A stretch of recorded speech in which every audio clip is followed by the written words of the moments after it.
Hello guys, நம்ம இன்றைக்கி என்ன பார்க்க போகிறோம்னா சங்கரா மீன் குழம்பு. வாங்க வீடியோக்குள்ளே போகலாம். சாம்பார் வெங்காயம் உரித்து தோல் உரித்து எடுத்து வச்சுருக்கேன். கொஞ்சம் பூண்டும் போட்டுக்கிட்டேன். கொஞ்சம் கருவேப்பிலை போட்டு நல்லா பொடிசாக நறுக்கி வச்சுக்கிட்டேன். ஒரு லெமன் சைஸ் புளி எடுத்துருக்கேன், அது கரைச்சி வெடிக்கட்டி எடுத்துக்கிட்டேன். மீன் கழுவி சுத்தம் பண்ணி எடுத்து வச்சுட்டேன். இந்த மாதிரி கரைச்சி வச்சுக்கணும். இப்போ மசாலா சேர்த்துக்கலாம்.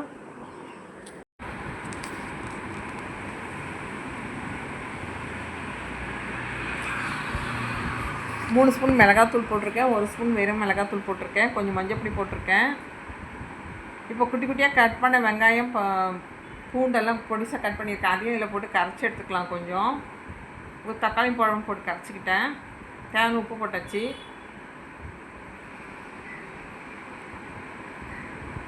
சாம்பார் வெங்காயம் தாளிக்கிறதுக்காக நல்லா பொடிசாக கட் பண்ணி வச்சுருக்கேன்.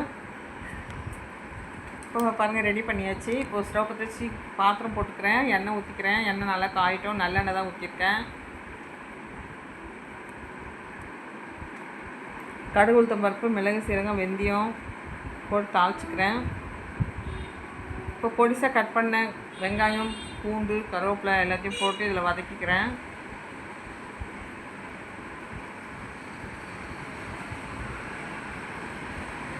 ஒரு தக்காளி பழம் குட்டியாக கட் பண்ணி வச்சுருக்கேன், அதையும் போட்டு வதக்கிக்கிறேன். 2 பச்சை மிளகாய் போட்டுக்கிறேன். தக்காளி பழமும் போட்டு வதக்கியாச்சு.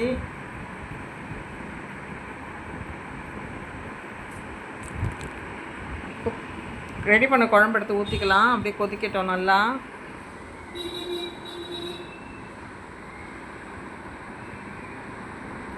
இப்போ நல்லா கொதிச்சு வருது. இப்போ மீன் போட்டுக்கலாம்.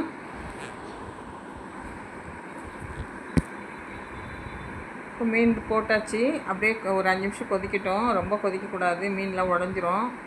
ஒரு 5 நிமிஷம் கொதிச்சா போதும். செம்ம டேஸ்டியான சங்கரா மீன் குழம்பு ரெடி ஆகிடுச்சு. நீங்களே ட்ரை பண்ணி பாருங்கள். இந்த வீடியோ உங்களுக்கு பிடிச்சிருந்தால் லைக் பண்ணுங்கள், சப்ஸ்கிரைப் பண்ணுங்கள், கமெண்ட் பண்ணுங்கள். Thank you friends.